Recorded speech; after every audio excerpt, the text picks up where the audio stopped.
Rockets home. It's a two-point. First Behind the back, highlight reel goal. crisscrossing, Stanwyck, Conley, feet in front. Matisse scores! Hat trick for Kyle Matisse. Low shot into the corner, and another goal for Logan Schuss.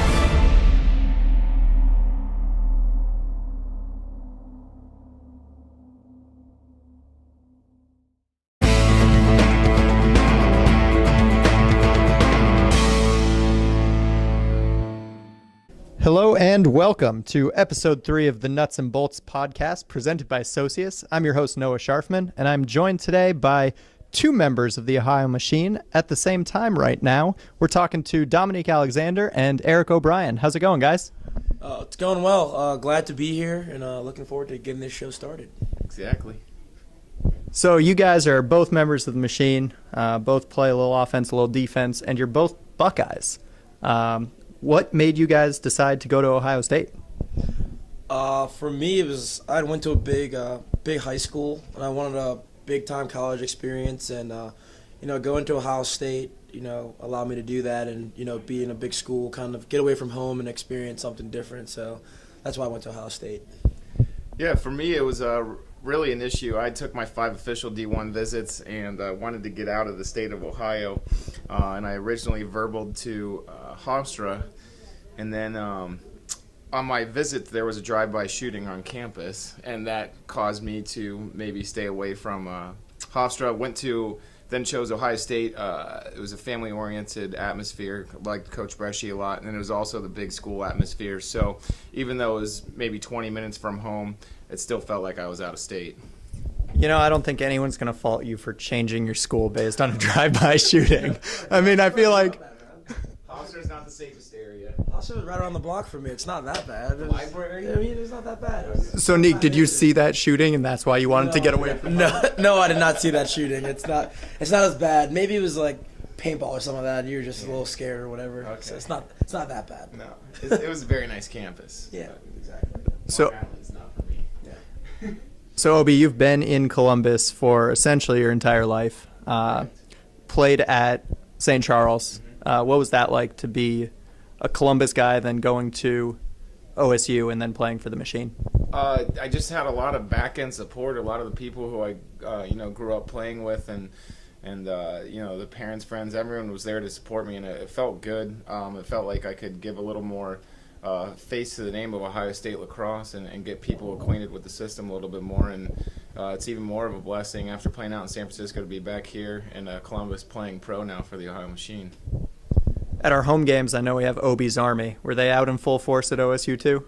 No, Obi's Army started last year. Actually, I own an insurance agency and do benefits for small employers, and became really good friends with one of the owners, and he loves lacrosse, played at Butler, and they got bright minds, and they figured they wanted to get the crowd into it more after the first game they participated in, and to lively things up again. So Obi's Army is 20 deep now with megaphones, and they have themes each weekend, so look at the Twitter handle at Obi's Army, and make sure you're dressing according to the theme.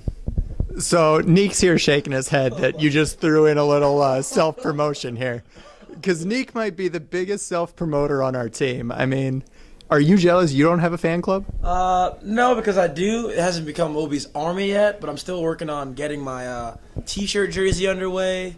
I got a bunch of ideas, so as soon as I can get a chance to talk to John about my ideas, I feel like we can really get this promotion thing going, together. I'm not rolling 20 deep. I'm just got my mom, dad, 2 aunts, girlfriend's family. That's pretty much about it. Who's showing up to my game. So I'm not as rolling as deep as OB is, but hopefully I can step my game up and get to that level one day. But I got to think a big Neek jersey shirt, number 23, that's pretty marketable, huh? I mean, I tried to tell John, I don't know what the problem is with the process. I mean, 23 is a marketable number. I mean, apparently like some dude like Michael Jordan wore it. I mean, I don't really know much about him, but I do know that I wear it, so that's going to be like pretty much a big deal. And, it's just – you got to put fans in the stands, so that's what I'm trying to do, and trying to help us sell merchandise. So, whatever I can do to help, that's what I'm trying to do. It's funny you mentioned that. You guys are both big team first guys. Obi, you've been with the team for 2 years. This is your third. Neek, this is your second year. What have you guys seen that's changed between years 1 and 2 and then this year and this year's squad? I think it's a lot of guys just getting comfortable with their roles. Now, being in my third season here, there are still some familiar faces, and, those are the ones who have excelled, and they're taking over the roles as leaders, and we're just getting comfortable and building a family. And I think that's a huge process and part of winning games is being comfortable with each other and having a confidence in each other. And that's the biggest change I've seen this year. Yeah, I'd agree with that. I think the coaching staff, both Coach Moreno and Coach Bear, have done a great job of just kind of letting guys know what they're looking for out of us, whether it's before a game or after a game. And I think, if you know what your job's supposed to be, that'll make you a more effective player. If you know, exactly, for me, playing defense and, getting the ball down to guys like, Steele and Marcus and Logan and Crum, with 45 seconds left. He makes it, it's really clear cut, and it really, makes your job a lot easier because you know what they're looking for and how you can help this team out.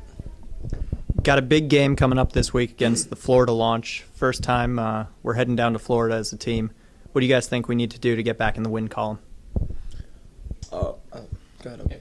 I think we just need to get back to what we did with Charlotte and play with confidence, which we did out in Denver, but we let them get on a couple runs. And, that was one of the biggest points that Coach brought up in the Charlotte game was to not, just counter their goal with a goal. Don't let them get on runs. Let's get on our own runs. And we got away from that a little bit in the Denver game. So we're going to start off big, hopefully another 3-4-0 on top of the Launch, get possession right off the bat, off the face-off, push transition hard on them, outrun them, and make our own runs and limit theirs. And, that's really, I think, what's going to get us back into the win column.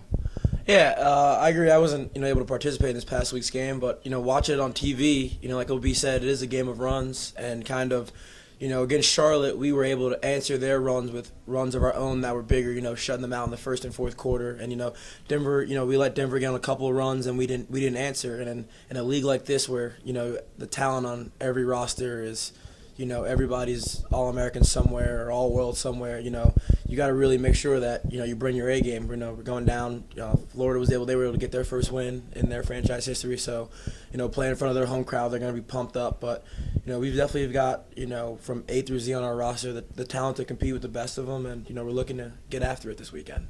You got Casey Powell, 39 years old, and he's leading the league in points. Yeah, there you go. Man's a legend. We got to talk to Marcus about that. We have to have that change this weekend. Yeah. Yeah, Certainly. exactly. Get definitely looking to push transition, get some of our get our O guys going, get some easy ones and things like that. But definitely looking forward to it. We got Shuss back this weekend too. Yeah, there we go. It's gonna be a tad bit humid, so make sure we're gonna hit that hydration up, decently. So probably be around 80 degrees, 80% humidity or something like that. Rumor has it. So. It's going to rain because it's Florida, too. Oh, yeah, perfect. Exactly. Well, we're used to that because it rained for every home game last year. That won't be a problem. We'll be pretty much used to that. All right, guys. Thanks so much for stopping by. We'll be right back, and good luck this weekend. All right. Thank you. Appreciate it.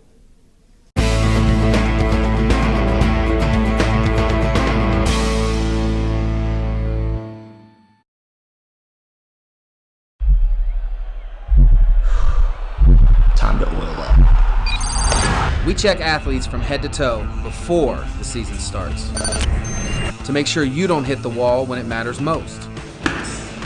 Teaming up with coaches, athletic trainers, and physicians to keep athletes healthy.